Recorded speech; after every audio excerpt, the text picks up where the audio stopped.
వచ్చే IPL season లో మహేంద్ర సింగ్ ధోని ఆడతాడా? మెగావేలానికి ముందు 43 ఏళ్ల ధోనిని చెన్నై సూపర్ కింగ్స్ రిటర్న్ చేసుకుంటుందా? రిటైర్మెంట్ ప్రకటించి 5 ఏళ్లు గడిచిన ఆటగాళ్లకు వేలంలో బీసీసీఐ నిబంధనలను మారుస్తుందా? ఇలా ఎన్నో ప్రశ్నలు క్రికెట్ అభిమానులను వెంటాడుతున్నాయి.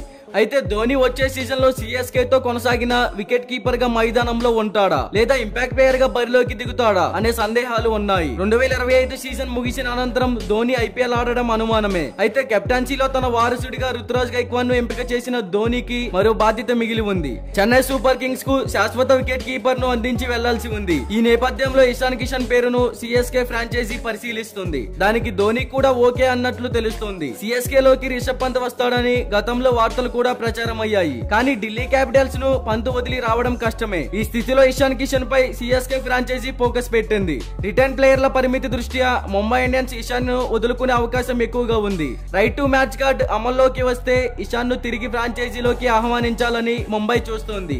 అయితే ఇషాన్ కు ముంబై ఇండియన్స్ ఎంత మేర ధరను వెచ్చిస్తుందనేదే కీలకం. గత ఐపీఎల్ వేళల్లో ఇషాన్ కిషన్ కోసం చెన్నై సూపర్ కింగ్స్ గట్టిగానే ప్రయత్నించింది. కానీ బ్యాకప్ కీపర్ కోసమే అనే కోణంలో ఇషాన్ కు పెద్ద మొత్తాన్ని వెచ్చించడాన్ని సిఎస్కే ఇష్టపడలేదు. కానీ ఈసారి ఇషాన్ వేలంలోకి వస్తే వదిలిపెట్టకూడదని చెన్నై ఫ్రాంచైజీ భావిస్తోంది. టీమిండియాలో చోటు బీసీసీఐ కాంట్రాక్ట్ కోల్పోయిన ఇషాన్ కిషన్ ఇటీవల తిరిగి ఫామ్ లోకి వచ్చాడు. దులీప్ ట్రోఫీలో సెంచరీతో సత్తా చాటాడు. కాగా ధోని సొంత రాష్ట్రమైన జార్ఖండ్ కు చెందిన వాడే ఇషాన్ కిషన్. కాగా నవంబర్ 3 లేదా ఆఖరి వారంలో మెగా యాక్షన్ జరగనున్నట్లు తెలుస్తోంది. ఈసారి కూడా విదేశాల్లో మెగా వేలాన్ని నిర్వహించాలని బీసీసీఐ భావిస్తోంది. అబుదాబి వేదికగా ఐపీఎల్ మెగా వేలాన్ని నిర్వహించనున్నట్లు సమాచారం. ఇక రిటర్న్స్ రూల్స్ పై ఈ నెలాఖరు లోపు స్పష్టత రానుంది. ఐపీఎల్ ఫ్రాంచైజీలు తమ రిటర్న్ ప్లేయర్ల జాబితాను ప్రకటించడానికి నవంబర్ 15న ఆఖరి తేదీ ఖరారు చేసినట్లు సమాచారం. అయితే ఇషాన్ కిషన్ ను సిఎస్కే టీం తమ ఖాతాలో వేసుకుంటుందో లేదో చూడాలి. ఇలాంటి ఐపీఎల్ యాక్షన్ కి సంబంధించిన పూర్తి వివరాలు మీరు తెలుసుకోవాలి అనుకుంటే మన ఛానల్ ని సబ్స్క్రైబ్ చేసుకోండి. అలాగే ప్రక్కన ఉన్న గంట సింబల్ ని యాక్టివేట్ చేసుకోండి. Thank you for watching.